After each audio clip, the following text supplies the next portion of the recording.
നമ്മുടെ ലൈഫിൽ നമ്മൾ പലപ്പോഴും വലിയ വലിയ പ്ലാൻസ് ഒക്കെ ഉണ്ടാക്കും. പക്ഷെ എല്ലാം ഒന്നും നടക്കണമെന്നില്ല. ചിലപ്പോ നിങ്ങൾ ഒട്ടും പ്രതീക്ഷിക്കാത്ത ചെറിയ കാര്യത്തിലായിരിക്കും നിങ്ങൾക്ക് ജയിക്കാനാവുക. അതേപോലെയാണ് ഇന്ന് ഞാൻ ചെയ്ത ക്രാഫ്റ്റും. ആദ്യം തന്നെ ഞാൻ വലിയ കാര്യത്തില് നമ്മുടെ ആൽക്കഹോൾ മാർക്കേഴ്സ് ഒക്കെ വെച്ചിട്ട് അടിപൊളിയാക്കി ഈ ഒരു ക്രാഫ്റ്റ് ചെയ്യാന്ന് വിചാരിച്ചു. പക്ഷെ എന്താ കാര്യം, ഒന്നും നടന്നില്ല. പിന്നെ അവസാനം നമ്മുടെ നോർമൽ സ്കെച്ച് പെൻസ് തന്നെ വേണ്ടി വന്നു. അപ്പൊ ഞാൻ പറയാൻ ഉദ്ദേശിക്കുന്നത് എന്താന്ന് വെച്ച് കഴിഞ്ഞാൽ, ചില സമയത്ത് സിമ്പിൾ ആയിട്ടുള്ള കാര്യങ്ങൾ മതി നമ്മുടെ ലൈഫ് അടിപൊളിയാവാൻ. കുറച്ച് സ്കെച്ച് പെൻസ് എടുക്കുക, എന്നിട്ട് ഒരു ട്രാൻസ്പെറന്റ് ഷീറ്റിലേക്ക് ചുമ്മാ കുറച്ച് ലൈൻസ് അങ്ങ് വരച്ചു കൊടുക്കുക. എന്നിട്ട് കുറച്ച് വാട്ടർ സ്പ്രേ ചെയ്ത് കൊടുക്കുക.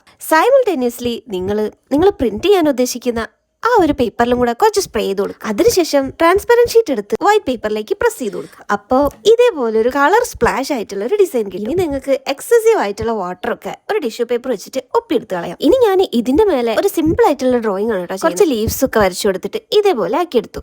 നിങ്ങൾക്ക് ഇവിടെ കോട്ട്സ് മാത്രം എഴുതാം, അല്ലെങ്കിൽ എന്തെങ്കിലും സിമ്പിൾ ആയിട്ട് ഡ്രോയിങ്ങും ചെയ്യാട്ടോ. എന്നിട്ട് അതിന്റെ സൈഡിൽ ഒരു കോട്ടും എഴുതി കൊടുത്തു. ഇനിയിപ്പോ നിങ്ങൾക്ക് ഇത് ഇതേപോലെ തന്നെ വാളിൽ ഹാങ് ചെയ്യാം, അല്ലെങ്കിൽ ഫ്രെയിം ചെയ്ത് ആർക്കെങ്കിലും ഗിഫ്റ്റ് ആയിട്ടും കൊടുക്കാം. ഈ വീഡിയോ ഇഷ്ടപ്പെട്ടെങ്കിൽ ലൈക്ക് ചെയ്യാനും കമന്റ് ചെയ്യാനും സബ്സ്ക്രൈബ് ചെയ്യാനും മറക്കരുത്. അപ്പൊ ഈ വീഡിയോ നിങ്ങൾക്ക് ഇഷ്ടപ്പെട്ട ഫ്രണ്ട്സിനൊക്കെ അയച്ചു കൊടുക്കുമല്ലോ അല്ലേ? അപ്പൊ അത്രയേ ഉള്ളൂ. അടുത്ത വീഡിയോ കാണുന്നവരെ ബൈ ബൈ.